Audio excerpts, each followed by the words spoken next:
Good afternoon, everybody. Happy Friday. My name is Steve Phipps, and I am the co-host of Wayfind Marketing Live, where every Friday at noon, we spend some time with you trying to help make marketing easier. And my co-host is Annie Laurie Walters. Annie Laurie, how are you today? Good. How are you doing? I'm good. I'm glad it's Friday. Yeah. Fall is in the air here in Memphis, Tennessee. Yes, I think this weekend we're actually supposed to be, I think the high is going to be in the 70s It's nice. tomorrow. I know. It doesn't feel like summer anymore, which is good. Yeah. So, That means the 2020 is almost over. And everyone said, amen. Yes.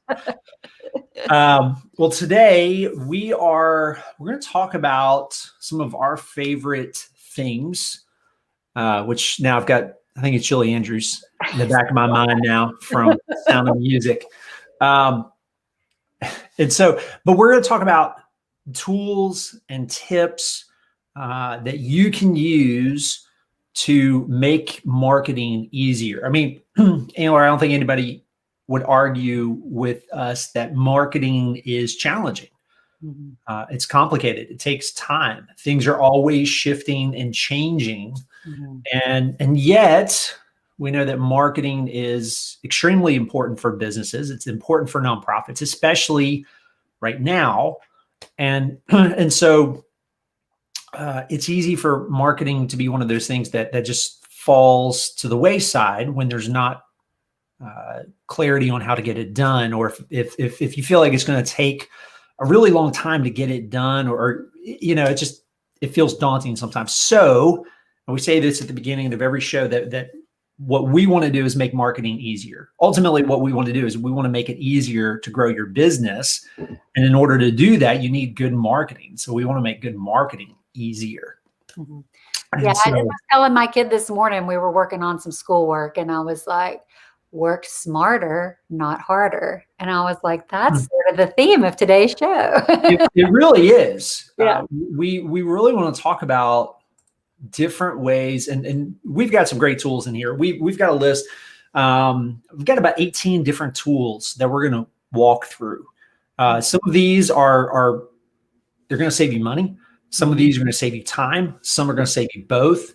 Some is just going to make your job easier than what it is right now. Mm-hmm.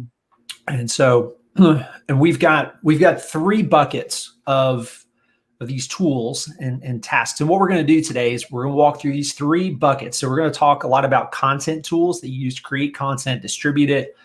We're going to talk about productivity tools that we're using to make your jobs easier, more efficient, more effective.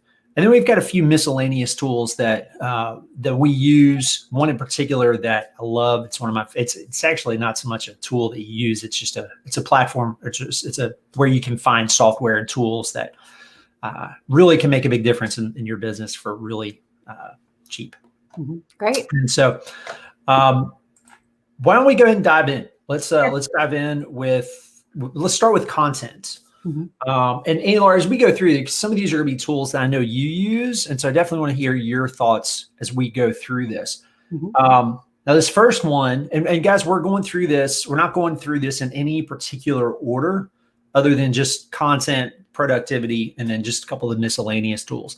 Now, we're going to put this in the show notes. We'll have this available as a podcast. If you have questions for us, or if you have a tool that you really like, or if you have a question about something we say, toss that in the comments. We'll respond as we're live on this. And so, but this first one is a tool that I know you use a lot, and that is a headline analyzer. This is a tool. There's a company called CoSchedule, and they have a tool called the Headline Analyzer. We talked about this last week on creating blogs. So, Anlar, I'm going to let you talk a little bit about that. What does it do? Why is it something that our listeners, our viewers, why is it a good tool for them to use? Sure. So the CoSchedule Headline Analyzer is a free tool that basically scores the headline that you enter in. So when you're writing a blog post and you come up with that brilliant title, go to the headline analyzer, type it in, and then it evaluates your headline based on a set criteria that includes the number, like the length, how many words, is it too long, too short? How many common words do you have? How many uncommon words do you have? And then power and emotion words.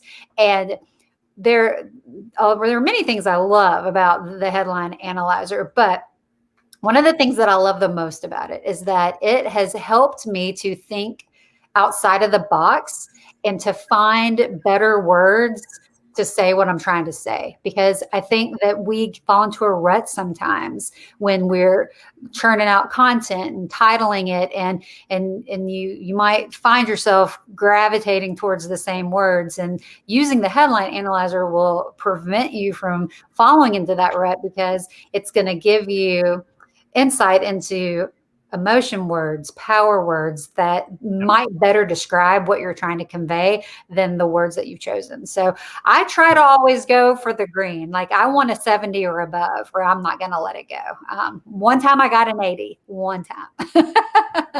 But so, I think it makes me a better writer. And then it also helps me to understand, is this going to, it increases the chances of my posts taking hold and resonating with the readers. So I don't want to just launch something out there with a crummy title no one's going to want to read. And absolutely, we know that the title determines whether or not they even stop the scroll. So absolutely. So the CoSchedule headline analyzer, if you just Google it, you'll find it. So that's one of our favorite tools. Another one, this is one that we're just now starting to use, but I'm really excited about this one. It's called StoryChief. And what StoryChief is it's a content management tool that then lets you distribute content to a lot of different channels. And so for blogging, it lets you blog in their platform. You can collaborate with team members. You can then create social media content around that, push it all out, schedule it out. So it's happening from a single place. You get analytics on it. You have an overall content calendar. There's a campaign calendar. So I'm really excited about getting more of our content off of this platform or onto that platform, because it's going to save us time and just make life a lot easier, give us additional insights into what's working. Another one that we use is called Leadpages. So Leadpages is really good for creating landing pages. And so if you're creating an offer, if you have some sort of a downloadable offer that you want to make available, or if you have a sales page that you want to build, Leadpages has templates. It lets you A/B test pages. And it integrates with a lot of different other marketing tools, which you'll need to build out your marketing and sales funnel. Can I pitch a question on that? There's a bunch of tools out there that do what Leadpages does. Why do you like Leadpages? Part of the reason I like it is just it's easy to use.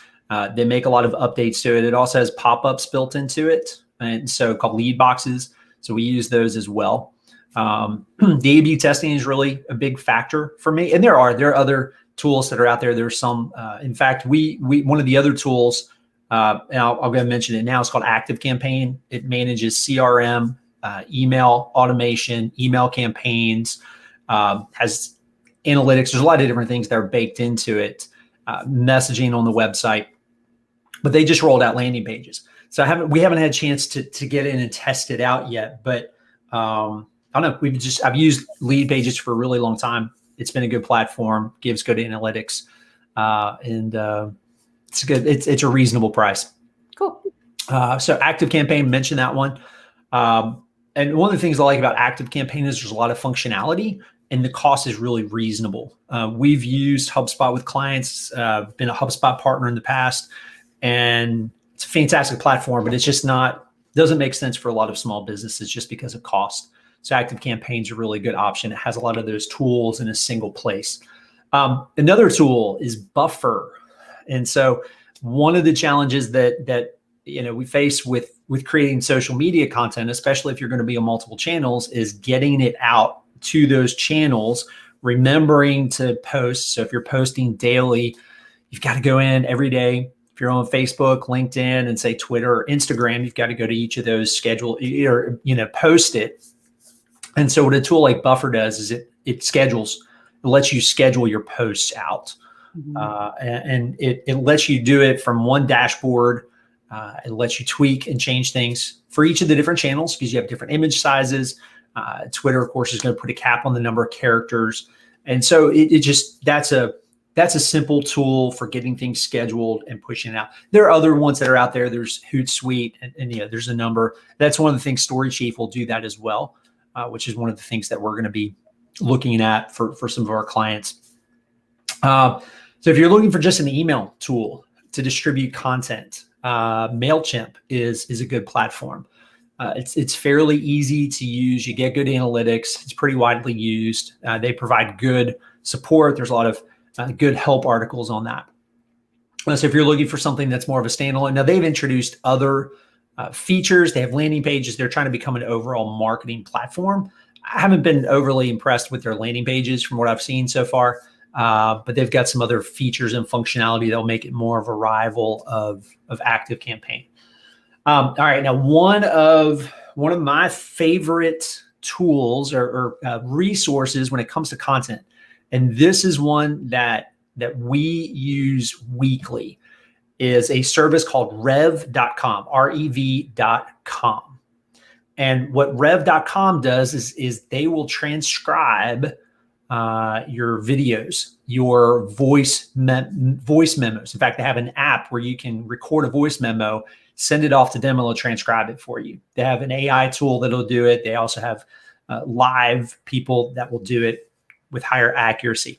The thing that is my favorite way to use it, though, is for captions on videos. So if you are using video, or if you've thought about using video, you want captions. Most people have their volume turned off. I know on LinkedIn, it goes to, it's volume is muted by default. And if volume is turned off and your video doesn't have captions, people are going to scroll right by it.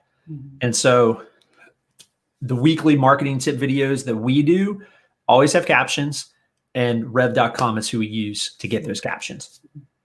All right, and I'm gonna let you talk about this one briefly, Spark. So creating images, creating graphics, that's a big part of good social media.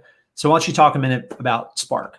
Yeah, I think for the most part, Spark and Canva are kind of the top runners, at least in my opinion, on the free online software you can use to create images. But what I love about Spark is that I just love their approach to the templates and how easily customizable they are. They give you so many options. I was just looking the other day to create a banner for a website for a client of ours, and I just typed in banner into search, and it gave me thousands of templates. And that I just like that variety. You know, it's not going to, you know, sometimes as much as we spend doing what we do, I can recognize, oh, that company used Spark. I've seen that template. You know what I mean? But when you have 1,000 of them to choose from, you're less likely to have that duplication. So then it looks more original. The other thing I love about it is that I am not a graphic designer. I have worked with them. I have managed them. I have interviewed and hired them. And so they have trained me over the years of what to look for, and they've taught me so much. I have learned more from my graphic designers than I have maybe anybody ever, except Steve. But with Spark, I can take what I've learned from real graphic designers and find templates and do enough just to be dangerous and get the job done. So I think that if anybody's trying to do their own, especially social media marketing, and you need to do it fast, get Adobe Spark. It is worth every penny. You can also use it on your phone, and that makes it super easy too, because I might be sitting in the carpool line. I can work on a quick image. So, So Spark, you mentioned Spark. Canva is another one. So there are tools out there that let people create graphics. Now, again, not everybody's ability to create graphics that look nice are the same, but you know, it's a great resource. So if you're not very creative when it comes to that, maybe somebody in your team is, but those are tools that are handy. Most of them include stock photos that you can search for. So if you need an image for something, that's going to be baked in. Can I say real quick too? It is very easy to use. Like, don't be intimidated by Adobe's name on it. Like, they have made something that anybody can. That's very easy, because I can't use Photoshop for say my life, but I can use Spark all day. It is super duper easy to use. So anyway, they're not paying me to say this. I just really love it. Now, another tool that I use daily is called Grammarly, and Grammarly, it's a Chrome extension. So they have a browser extension. They have a standalone app. And what it does is it's sort of like having a grammar teacher on your shoulder and giving you feedback on what you're writing. And so it proofreads.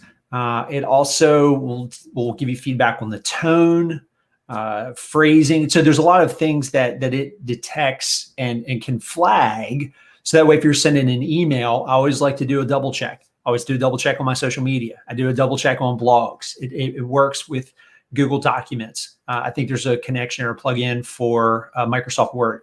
And so it's a great tool just to get another set of eyes. I mean, we internally always do what we call a 2 to go. And that's, we always have 2 people review. You have one person who writes it, they review it, then we send it to another person on the team, they review it.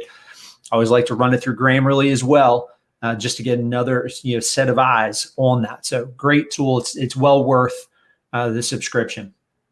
So those are the content tools. Now let's talk a little bit about some of the productivity tools.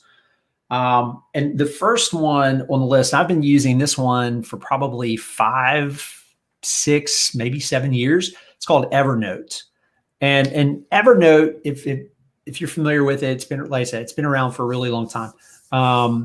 It's their interface is not the most dynamic, but it's a very good functional tool. I use it for taking notes. You can take pictures with it.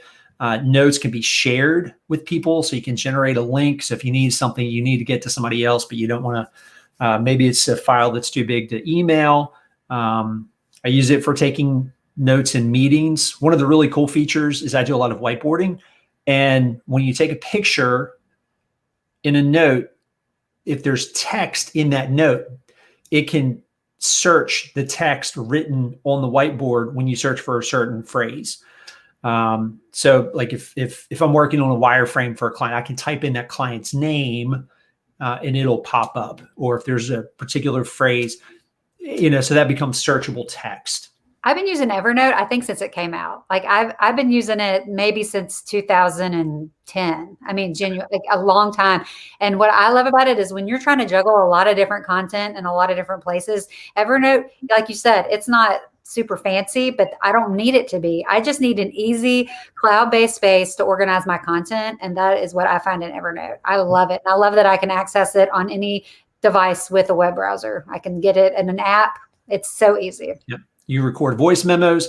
Another thing that I'll use voice typing in it sometimes, which I mentioned that last week when I'm creating a blog post, if I'm the one that's originating it. Sometimes I'll dictate into it, so it voice types, so that way I can then go back and edit from there. Now there's another tool. It's basically an ROI calculator for advertising, and so there's a company called the Hoth, Hoth. They've got a bunch of tools. They do search engine marketing. And one of the tools that they have is a calculator, so you can get an idea of what sort of ROI you can expect from a PPC campaign, a pay-per-click ad campaign. And so if you just do a search for the Hoth PPC ROI Calculator, you'll find it. But that's a handy tool that visually give you, lets you get different scenarios. So you can see if you change one input, how does that affect the ROI and the output. Okay, another one. So we're talking a little bit of productivity analytics. There's a tool called Hotjar. And they're not the only ones out there, but Hotjar is heat mapping for websites. And so what that does is Google Analytics will tell you how long people are on the site, where they're coming from, how many people are on the site, what pages they're looking at, but it doesn't tell you what they're doing on the page. This doesn't do a very good job of telling you what people are doing on the page. And so what this does is it tracks where people are by tracking the cursor. Also lets you record sessions anonymously, so that way you can actually watch people as they're using your page. So it just gives you a better understanding of what people are doing on the site. how they're using it, etc. Google Analytics, that's just a default tool that if you don't have it on your website, get it on your website. It's a free tool from Google. Tells you all the things about, again, where people are coming from, how they're getting to your website, how long are they on your website, what pages are they looking at. So if there's a page that you're trying to get traffic to, you need it to tell you whether or not they're actually going there. It also lets you set up conversion goals so you can see how many people are filling out your contact form, what's that percentage as a total of your website traffic. There's a lot there. Another one is a productivity hack that I'll use sometimes called a Pomodoro Timer. And it's a 25-minute timer. Yep, Pomodoro like the tomato. If you just do a quick search for it, it's a 25-minute timer. And the idea is sort of the productivity methodology, I guess, behind it is 25 minutes on task and you take a 5-minute break. 25 minutes on task, 5-minute break. And so that way it lets you put bigger work, especially if it's something you don't want to do, into smaller, more manageable chunks of time. And that way, see, there's a lot of things that, okay, I can do this for 25 minutes. And so there are apps as well. I have an app that has a 25-minute timer. It makes fun of me if I, haven't used in a couple of days. So that's always fun. And then my last productivity hack that is one of my favorites, I've been using this for a long time as well, it's for Gmail. It's called Boomerang. And what it does is it pauses my inbox. So I imagine, 98% of us have to work out of our inbox in some form or fashion, whether it's emails to respond to or just sort of a holding place sometimes. And I get distracted. It's very easy to get distracted by email, especially if I have new emails rolling in. And so what Boomerang does is it pauses my inbox. Now, it doesn't keep emails from coming through. It actually creates a folder where it holds them for a predetermined amount of time. So I can pause it for 2 hours, 4 hours, 1 hour. And that way I know when I go into my inbox, I'm not distracted by new emails coming in. So I can easily get to them if I need to. But that's a free tool. And most of the tools that we're talking about today, a lot of them are free. Not all of them, but a lot of them are free. And then two last tools. Number one is a tool called Zapier. And what Zapier does is it connects one tool to another. So sometimes you might have, let's say you're using an email program and then you have a CRM program. Well, sometimes those tools may not work together. There might not be an integration where that information passes from your email program into your CRM or vice versa. So what Zapier does is it connects those tools. And so basically it becomes a bridge that connects software so that they can communicate. You can connect, you could have somebody fills out a contact form and then Zapier would add that information into a spreadsheet, like a Google Sheet. If you wanted to have a list of things there, it can trigger alerts, send emails, send SMS alerts, etc. So Zapier is a really good way to connect tools that don't naturally connect. There's other workflow things that can be done with Zapier as well. And then the last tool, and this is one of my favorites, is called Appsumo. And so what Appsumo is it's basically a marketplace for different tools, software. And there, I'm going to pop this up on the screen. But their tagline or their headline is never pay full price for software again. And so the reason why I love Appsumo so much is that they have, again, this marketplace of software that usually is going to be priced a one-time cost, and generally it's less than $100 for lifetime access. So the tool that I mentioned, StoryChief, is one that I got a year and a half ago, and paid one price for it. I've got lifetime access, and all the new upgrades are included. And because of some new upgrades that they've recently added, now it's a tool that I'm planning to use more aggressively. And the cool thing is they have a 60-day refund policy. So for any reason you don't like what you can get a refund, and there's no questions asked. And so these guys, there's video software. There's, you can see one here called Live Webinar. They have productivity tools. They've had live streaming. They've had conference call software. It's just a lot of different things. You can sign up for their email and get notifications when they have different tools. A lot of times they have free tools as well. So, all right. So 18 tools that we've gone through rapid fire, because we want you to have resources that you need to market and grow your business. And of course, if you have questions about marketing, if you're tired of doing it on your own, we work with a lot of companies, and we would love to talk to you about your marketing because it can be easier and work. And so feel free, visit our website, wayfindmarketing.com. We have some free resources there. We have our weekly email that you can sign up for, get our weekly marketing tip. It's a weekly video where we just share some tips on how to make your marketing easier, make it more effective. And we will be back next Friday at noon. We'll have the podcast of today's show. I'll have that up on the website soon. That'll be available on all your major podcast platforms. And we look forward to seeing you next week. And our website, just toss this up here on the screen real quick, wayfindmarketing.com/live. And any parting words, Annie Laurie, for the weekend? No, I think we've just about exhausted it. Go and enjoy your weekend, everybody. Have a fantastic day.